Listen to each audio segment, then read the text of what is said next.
Buonasera a tutti, good evening and welcome to the Italian Radio Hour. Io sono Viviana and I would like to welcome back our regular listeners and also welcome any new listeners. Also be sure to like us on Instagram and Facebook at Italian Radio Hour and subscribe to our YouTube channel to catch up on any past video interviews. Vorrei dare il benvenuto ai nostri ascoltatori da tutto il mondo, grazie per essere con noi anche oggi mentre continuiamo il nostro viaggio per l'Italia e la cultura italiana. Well, the fall of 2023 marked Italy's debut on the world stage of golf as it hosted the 44 Ryder Cup Matches, played between 12-man teams from the United States and Europe. If you were not in Rome during that time, which was the end of September, maybe you were in New York and you enjoyed the beautiful exhibit that the Italian Cultural Center organized entitled Golf in Italia. The exhibit was curated by Robert Sidorsky, who is today's guest with us. But before we dive into talking about golfing, a little pubblicità. Parli italiano? Do you want to learn, improve, or master your Italian? Istituto Mondo Italiano can help. Located in the heart of Regent Square, Mondo Italiano offers small group classes and one-on-one private tutoring to help you learn Italian in no time. Visit us online at www.istitutomondoitaliano.org. Buonasera, good evening, Robert. Welcome to the program. Well, thank you for having me. Well, Robert, a little bit about yourself. You're a lawyer in New York City, and you're also on the board of the Center for Italian Modern Art. Actually, you have written quite extensively on golf travel and golf course architecture. If I'm not mistaken, you are the author of Golf Courses of the World, 365 Days, and a Golf History, 365 Days, both published by Abrams. So it looks like you have been diving into golf and golfing and golf course for quite some time. Yes, that's true. I was, raised in New York City on the Upper West Side, but every summer we would go out to Eastern Long Island, and I started caddying when I was a teenager, and that's always a good way to get into golf because you get to see a lot of golfers and different types of golfers, and of course they let us play the course. We were permitted to play the course after 5 o'clock. So that was always a great pleasure and, sort of sparked my interest in golf and got me interested more in golf course architecture. So I started writing about golf even back in college, but, then the necessity of, being gainfully employed becomes a reality. And I went to law school, became a lawyer, but I started with the golf writing, and I wrote freelance articles for a number of magazines and newspapers, including the New York Times Sunday travel section. And I actually So you're an institution. Whenever someone wants to know anything about golf, they come to you pretty much.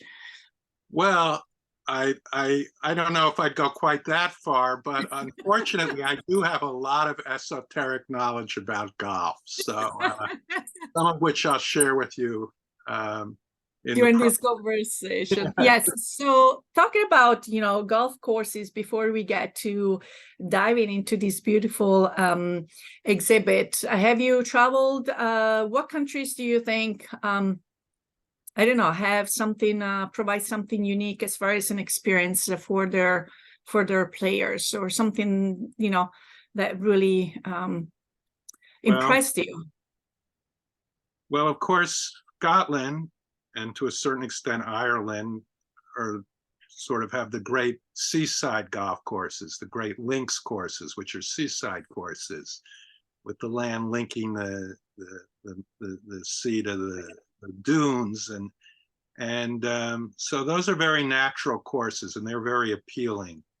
And in the United States, there aren't that many true links courses. Actually, where I caddied Maidstone and Long Island, there are a few. On Eastern Long Island, there are a few links courses. But there aren't too many in the United States, so you have to make a pilgrimage to Scotland and Ireland to play the great links courses.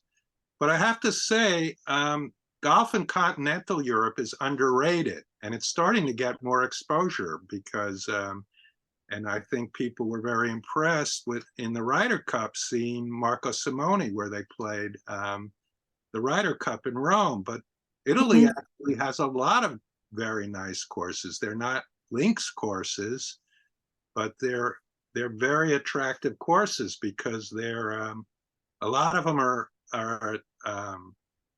high elevation. So you get these great panoramic views and you get the Italian landscape.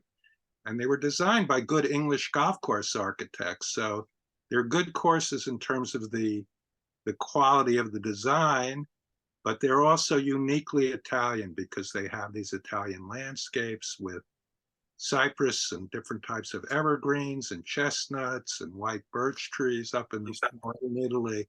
So, so I am a genuine fan of golf in Italy, and I would recommend it. It's not as well known as sort of going to Scotland and Ireland, but it has a lot of charm to offer. It has its own.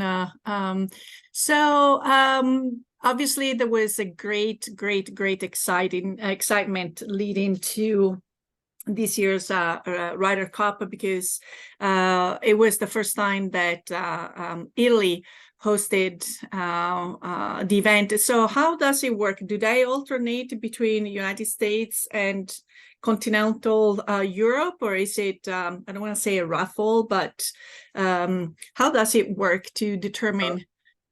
They alternate every 2 years. So it started in I forget now, 1926 or 27.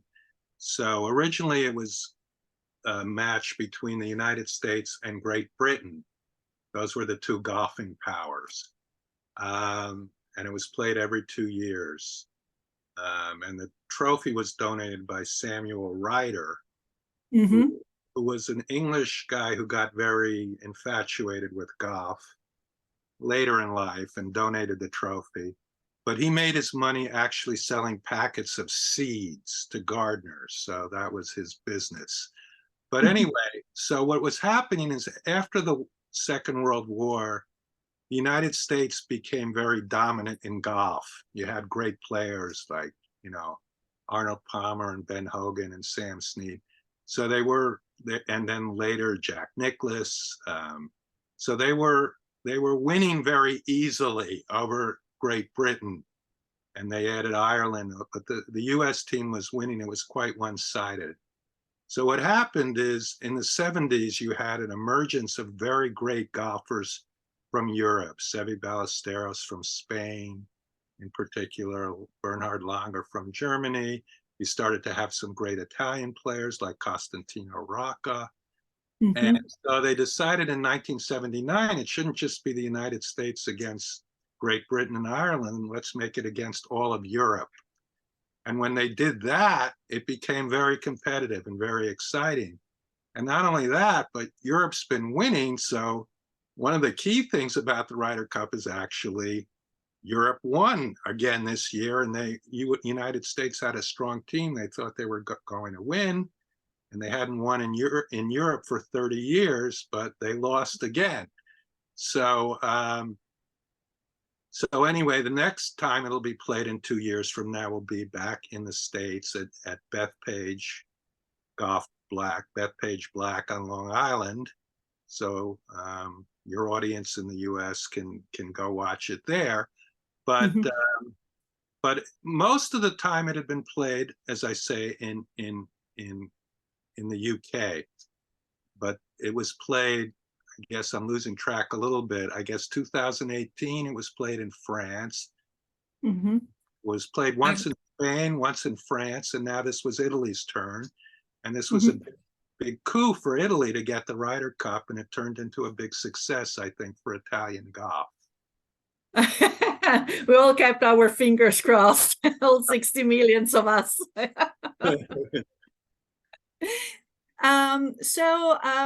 the exhibit, for those who were not fortunate to be in New York, provided this exhibit at the Italian Cultural Institute provided a a wealth of artifacts and a lot of information that will come out during this conversation. So I was going to, how did this exhibit come about? How long did it take you to put it together? And the question is, are all the artifacts yours?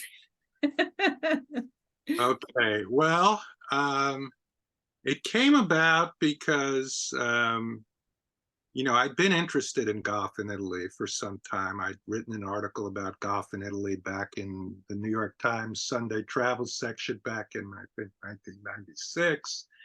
And then I started to, as a lawyer, I'd work with and become friendly with some Italian lawyers and had some Italian clients. So I went back to Italy and saw a little more of the golf there.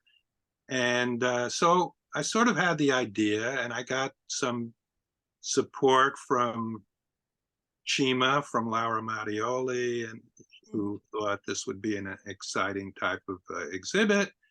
And then I got in touch with the Italian Cultural Institute, when the director there is Fabio Finati, and he was very enthusiastic about it. So we talked about it for quite a long time, and then I started looking. In terms of your question of is it all mine? It's not all mine, but a lot of it is mine. The sort of travel posters are mine, and a lot of what I would call the works on paper are mine. So in terms of how it came about, I've been collecting sort of golf posters and things about golf. You sort of get hooked, and for many years. And then when we decided to do this exhibit, I really started to look hard for things about golf in Italy, for brochures, for a whole range of things, everything from brochures to postcards to scarves by Gucci, and books, old magazines. We had the first edition of the official Italian golf magazine from 1934. So some of it I collected over many years, and then I really started to focus on it in the last year or two, and supplemented the collection. And we borrowed some things. Actually, we borrowed from a golf course architect in London named Howard Swan. He's done some work in Croatia, and he had the golf medal from the 1930s for the Brioni Golf Club. Wow. Which was an Italian golf club from when it was founded, I guess in the 20s or 30s. But that gets into Italian history, and it's sort of interesting. Brioni is still, there's golf courses still there, but Brioni is now part of Croatia. Mm-hmm. As a result after the Second World War. So it's Brioni Island, and they have a very avid group of golfers there, and they still play a tournament where they get dressed up in costumes from the 20s and 30s and use hickory clubs. And they revived the course. It's a 9-hole golf course with sand greens. So if you're in Croatia, you can go play Brioni. But it was an Italian club, and I don't want to go on too long, but it's interesting. We had the poster from the 30s for Brioni. And this poster shows golf and tennis and polo. So it was a very glamorous Italian resort in the 1930s. And the founder of the Brioni fashion brand saw this poster, and he said, that's the image I want for my company. So everyone here in the US knows about Brioni men's clothes and tuxedos and that sort of thing. And he liked that image of golf and tennis and polo, so his name was Gaetano Savini. So he adopted the Brioni name, and that's where it comes from. Okay, so I'm going to start sharing some pictures that might not maybe organized in the way that they were presented, but I will let you kind of describe what we are seeing. So, so tell us a little bit about these items. Okay, so here are two of the posters against the wall there. We did this, by the way, in the library, so it had a very sort of, nice academic spirit to it. And so on the left, it's a little bit cut off, but that's a poster from Murano. And again, we see the two women, one with the golf club, one with the tennis, and then the horse, a woman on the horse. Yes. And so it's kind of interesting. And then if you look at Cortina, you see the kid with the bambino there with the tennis racket and the golf club. So golf and tennis and polo and equestrian sports were viewed as sort of the modern English sport. Okay. So you see them together a lot. And they were sort of originally were, sort of these English sports, but they came very fashionable and sort of aspirational in the 20s and 30s, and they got more integrated into Italian culture. And so originally some of these golf clubs were really, it's sort of interesting. They were like British, Anglo-American enclaves in Italy.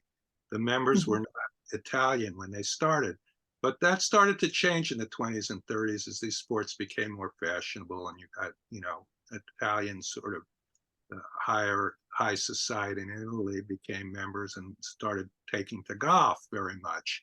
And they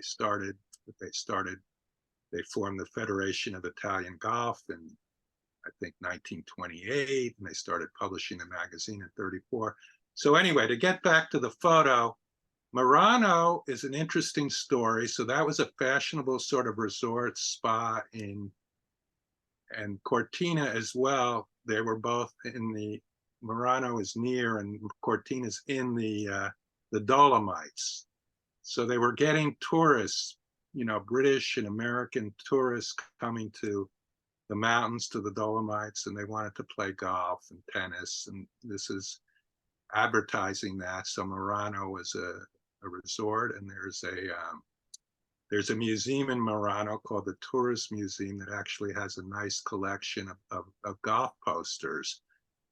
So this is the very, near the Austrian border, like South Tyrol. So the Murano course doesn't exist anymore, but there's still some of these 9-hole courses in the Dolomites. And that's what Cortina's advertising, and that poster was by Franz Lanhart, who was a prominent artist in Murano. And then on the shelf are a bunch of golf brochures, again from like the 20s and 30s. So we see golf in Italy, the man playing golf. It's a little hard to see, but in the back there's a Roman aqueduct, and you actually see the Roman aqueduct if you go play golf in Rome at Acqua Santa, which was the oldest Italian course, founded in 1903. It's not the oldest golf club, because Florence Golf Club was actually started in the 1890s, but it changed courses, whereas Acqua Santa has been in the same place all along. So we have golf in Italy there. We have Barese. I'm not so good at the names, but that's a beautiful course on the lakes. The Lake District with a beautiful clubhouse that used to be a convent from like the 12th century is the clubhouse with a beautiful course overlooking the Lago di Varese and the mountains in the back. And then we have some brochures for golf in the mountains in the Dolomites. And then at the far end, at the far right, is a brochure for Villa d'Este, which is a very famous golf resort. Overlooking Lake Como, and the course is about 20 minutes, half an hour from the resort. But it's a famous resort and a famous golf course going back to the 1920s. And there's one. Yeah, sure. I think you were starting to put one crazy, that's from an Italian newspaper there. And again, all these things were novelties. So they invented the airplane, and they're showing, it's in Italian, I forget the name of the newspaper there you're pointing to.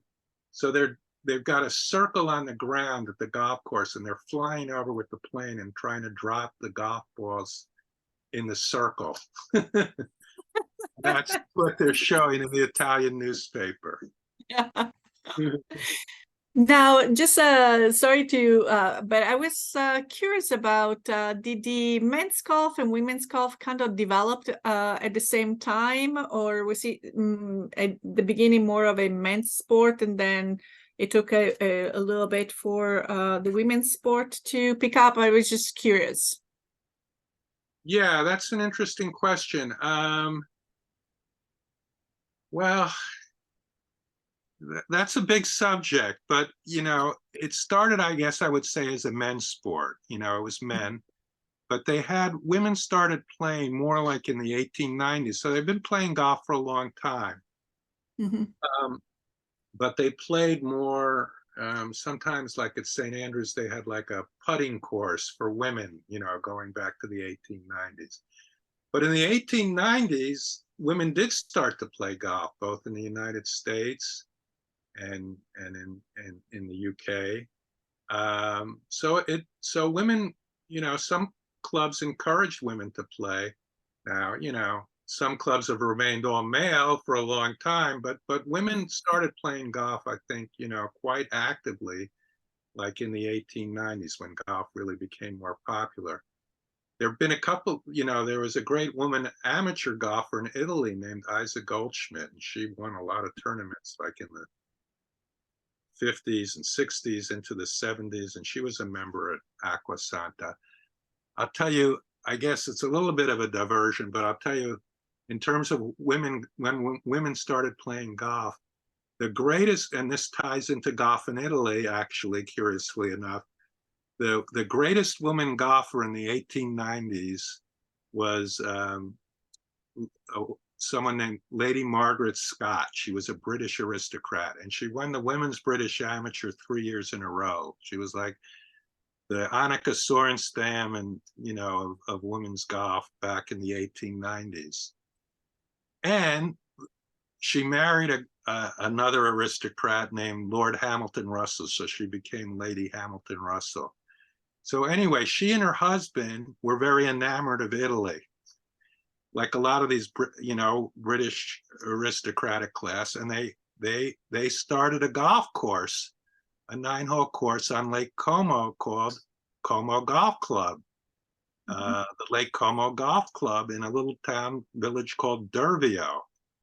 Okay. And so they started a golf course, and it was there, I think, in the teens and the 20s. It doesn't exist anymore, but it's interesting that the greatest British woman golfer at the time, was her and her husband had founded this golf club on the shores of Lake Como. That's very interesting. And talking about more modern times, one of my dear friends here in Pittsburgh is Missy Berriotti. So you might recognize that the name. I just ran into her the other day, and I was telling her that we would be having this conversation together. We see some pictures, and as I said, if you want me to skip through the next picture or so forth, just let me know. But no, I like it looks like we have some important people here. Right. These are important, and these are people we should talk about, because Costantino Rocca was the greatest Italian pioneering golfer, and there were earlier golfers, but in terms of really making an impact on the world stage, he was the first one. And he was the first Italian player to play in the Ryder Cup, and I think that was in 1993, and then he played in 2 or 3 Ryder Cups, and there he is there in the red sweater with the Ryder Cup hat with his well, he started as a caddy, so maybe you should have pursued that a little. Yeah, well, he was a lot better golfer than me, but he did start as a caddy, you're reminding me. And you're also reminding me that he started as a caddy at a course called Bergamo. It's pretty high up in northern Italy. I mean, the course itself is high up in the hills. I remember visiting it, and it was very treacherous because you had to drive a shift, and if you didn't shift, you'd start to roll backwards. So anyway, but it's a very nice course. It's where he caddied, and I'd highly recommend it. It's a beautiful course, and it's got a very modern, nice, architecturally interesting clubhouse. So that's where he learned the game. I think he started caddying as a little kid. and he's a great icon and spokesperson for Italian golf. And he was also a supporter of the exhibit. We spoke to him, and he was very, behind it. So there he is. And he almost won the British Open. He lost to John Daly in 1995 at St. Andrews, and I was standing there watching that, but that's a story. Okay, and then to the right, we have the Molinari brothers, and their home course was in the Turin Golf Club. Eduardo and Francesco, right? So. Right, exactly. Now, they keep misspelling it in the American golf writing. They spell it's Francesco was a hero of the Ryder Cup and went undefeated in Paris, and his brother Eduardo, who they keep misspelling, but it's Eduardo with an O, and Italian, and he was the first, I think, European player to win the U.S. Amateur. So there they are with the Italian flag. They played in the Ryder Cup together. I think like around 2005, which is very unusual to have two brothers playing on the European team. And they were both assistant captains at the Ryder Cup this time around. And apparently Eduardo is very sort of has this very sophisticated knowledge of statistics about golf. And he was an advisor to the European Ryder Cup team. And apparently he was a very sort of key strategic advisor because he had done a lot of analysis of what would work and what wouldn't. So those are the Molinari brothers. Their home course is the golf club in Torino. So it feels like Rocca kind of passed the torch to them, and they all dealt with Tiger Woods, right? At some point. I think Rocco defeated Tiger Woods in the singles match and gave Europe. Right, he did. I'm pretty sure he did defeat Tiger Woods, and that was a key point to give them the. I think they would have won anyway because a tie they were defending, so the tie goes to the defender. But that gave them the clear win. So and Rocca's a great figure in Italian golf, and like I say, the first Ryder Cup player, and he then played on the senior tour too. Okay, so some fashion items, right? So this was our vitrine. So so they got a little card of that's on the left, where he's sort of kissing his golf club, is Ugo Grappasoni, who was again a sort of one of the three musketeers of Italian golf right after the war. He was one of them. The Grappasoni family is sort of a major golf family, and Aldo Casera was another one, and we had a photo of him, and we also had Angelini's book, and he was the third sort of top pro after the war. But that's Grappasoni there. So then we have a couple scarves, one from Gucci and one from Ferragamo. They're really quite, intricate and, showing golf scenes. The bottom right is the golf medal from Brioni that I told you about that we got on loan for the exhibit. And then in the back left is an interesting item. So that's a golf vase with 6 pictures that goes all the way around, six sort of images of golf. And that was designed by the famous Italian golf course, famous furniture designer and architect, Gio Ponti, in the 30s, and he did those designs for Richard Ginori. They made ceramics, and that's indeed. That's pretty interesting. So let's see who we have next. This might be. Have we seen them before in the long display? We're closer now, so that's Varese, which I was talking about, which is a beautiful course, and they're showing the mountains. But if you go back to that one just for a second, well, again, this is sort of part of Italy's past history on the right. There was actually an Italian golf club between, World War I and Second World War on the island of Rhodes, and Oh, that the brochure, the Rodi, which is interesting. That was an Italian possession. Of course, it's not Italian anymore, but during that time period, it was part of Italy, and they had a course. So anyway, that's a little historical footnote there. very interesting. Very nice. Okay, so this is on the top left, the poster for Santa Margherita, and that's really, I think, the poster. The golf course there was Rapallo. So again, you see this sort of modern. They're trying to portray the atmosphere of sort of relaxed luxury in these modern sports. So they have, the girl with the golf club, the guy with the tennis racket, and the girl in the bathing suit, the woman in the bathing suit, in the sort of modern bathing suit, I think. So this was the sexiest image we had in the show. It's a pretty sexy poster. And that's advertising Rapallo, I think, basically the Ligurian. I'm probably not saying it right, but the Ligurian Riviera. And Rapallo's an interesting course. It's, it goes back again to the 30s.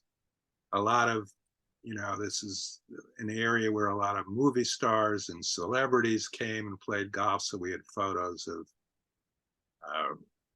Rita Hayworth playing golf at Rapallo, and it's interesting. And you see the palm trees there, and the palm trees are on the golf course too. And then this is the sort of opposite extreme at the bottom. This is a more modern poster for the Courmayeur golf course. So this is a little bit what I was talking about. Italy has these golf courses that are way up in the mountains. And this is one right near the French border by the Alps, so you can see Mont Blanc.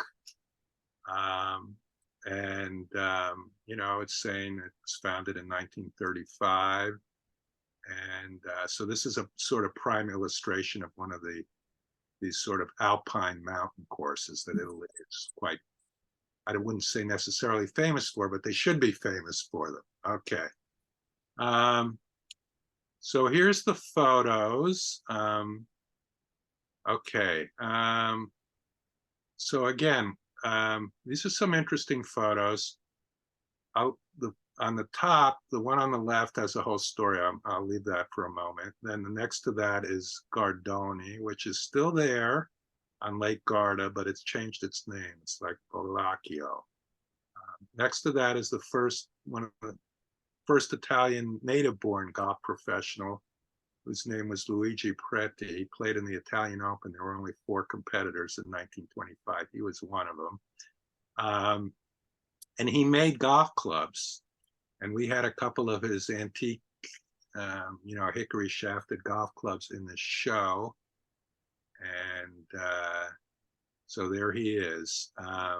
And next to him is the American movie star Douglas Fairbanks, arriving at the Acquasanta golf course in Rome in the 1920s and getting saluted by the caddies who were holding up the bags. So that's Douglas Fairbanks, the famous movie star. And then I think the next row on the left is, I think that's the pro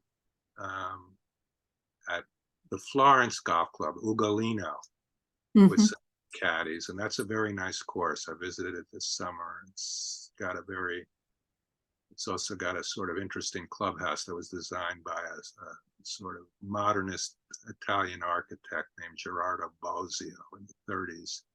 Next to that is Acquasanta, Simone playing, and again, you can see that aqueduct in the background. Exactly.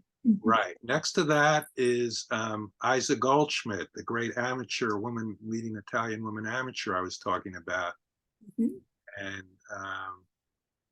well, for those of us who play golf, we can only sort of admire that swing. We can't duplicate it, because if you look at it, she's really whipping through that ball and her hands are ahead, and that's very good form there. So we put that in. Next to that is Aldo Casera, who won the Italian Open, was a sort of leading Italian pro in the post-war. Next row, we have Brioni with the sand greens from the 30s. And that photo was supplied by Christoph Meister, who has a wonderful collection of photos of Brioni. And he is actually an authority on golf in Italy, and was the president of the European Association of Golf Historians and Collectors. So he was a good source and gave me a lot of useful information. Next to that is Gaetano Savini, the founder of Brioni that we were talking about, in his favorite smoking jacket, holding the golf club and smoking a cigarette. Next to that, you're really testing me here, is Baldovino Dasu, who was a top Italian player who played at Ugolino in the 70s and 80s, and he was a professional golfer, and he won the Italian Open, and he's there with his father. So we wanted to, his sister was a top woman player too, and won several tournaments on the European Women's Golf Tour, Federica Dasu.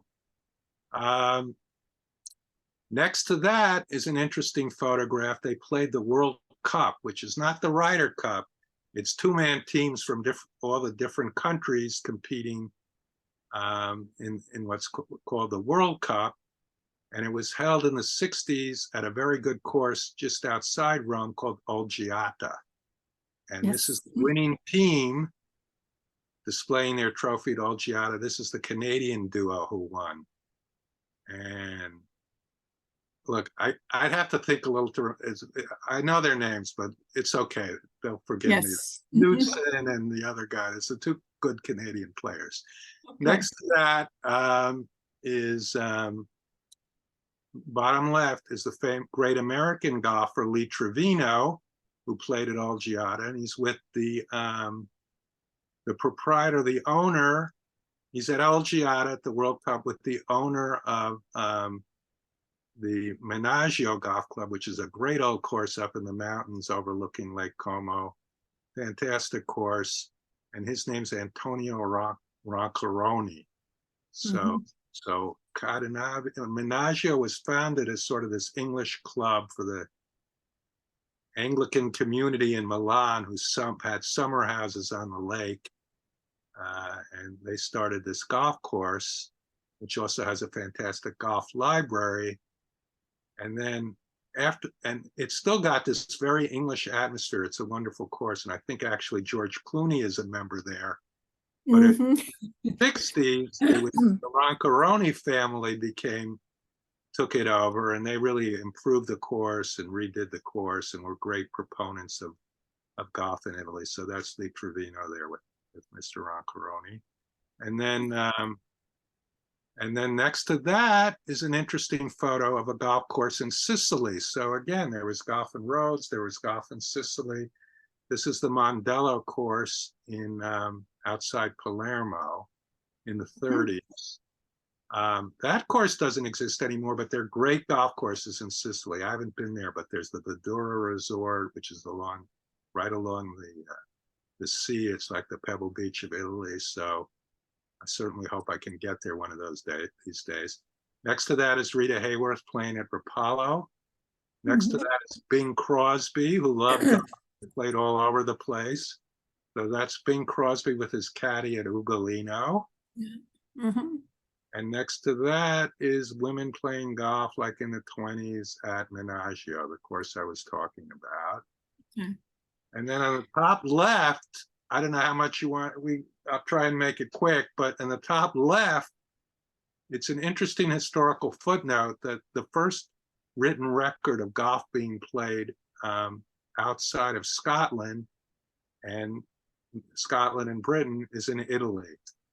And the reason that happened is because the Stuarts were kings of Scotland and they became kings of England. But James II of England was deposed, the Glorious Revolution of 1688. And then his grandson was the young pretender to the English throne, Bonnie Prince Charlie. So Bonnie Prince Charlie was born in Rome. and Bonnie Prince Charlie was sort of planning this revolt to try and recapture the English throne, which of course failed, but he had some followers who came to visit him in Rome, and one of his followers was named Lord Elcho. So anyway, this Lord Elcho came to visit him, and he kept a diary. And he said, I went to visit Bonnie Prince Charlie. He didn't call him Bonnie Prince Charlie, he called him Prince Charles, but I went to visit him because he was one of his followers. And I went to visit him in 1738, and this is recorded in his diary. And I found him in the Borghese Gardens playing golf and shooting birds.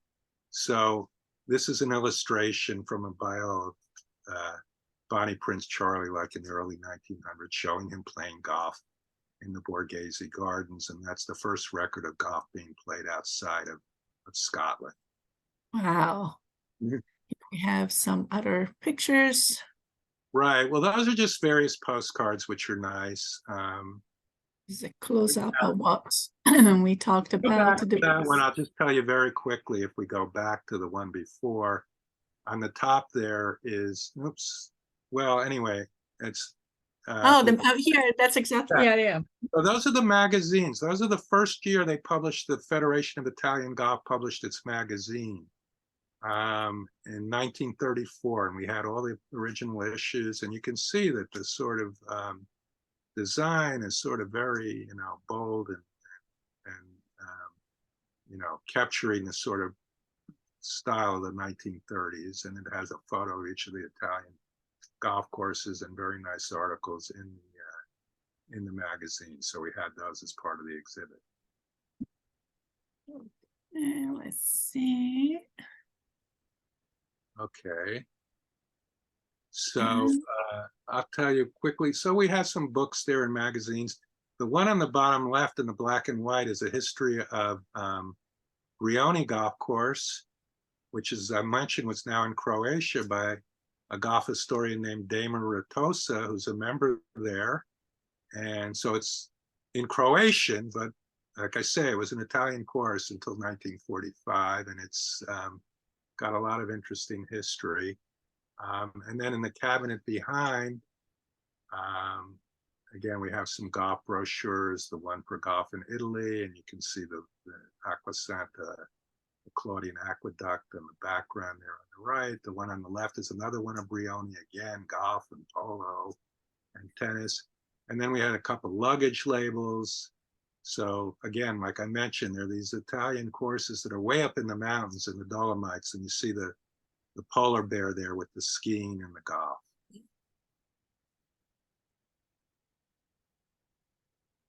Okay, so here we have some of the additional magazines. So I forgot the two photographs on the bottom left there.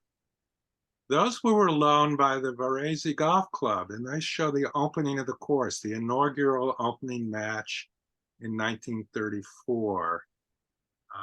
The club historian and board member from Varese supplied us with these photos, and you can see them out playing. So the opening foursome. So one of the players was the man who designed the course, and his name was Peter Gannon.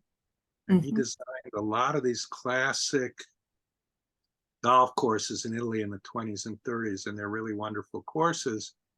Of course, some of them have been redone over the years, but he did the original. This is Varese he designed, Villa d'Este, the original course at Menaggio, Stresa.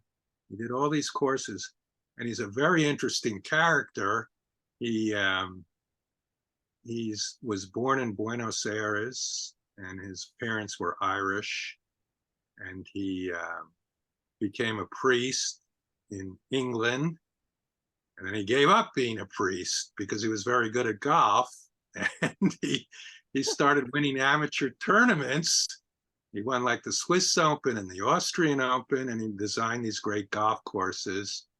And when they'd have these opening matches, he would play in them. And he played in the first Italian Open in 1925. So it was Luigi Prete, Francesco Pasquale who won it. an English pro, because a lot of the pros in Italy in those early years were Scottish and English pros, and Gannon, who designed the course. That's pretty fascinating. There are so many things that we are discovering. There is also a beautiful a rag. I'm gonna try to, here it is, that I'm going to share with you and our audience in just 1 second. Right. Well, you're really getting the whole show here, so that's great. So this is This is a way of giving it a second life. so this is even better than, you know, being there in person almost. So anyway, this is the Ryder Cup carpet, hand loomed in Tibet. Wow. And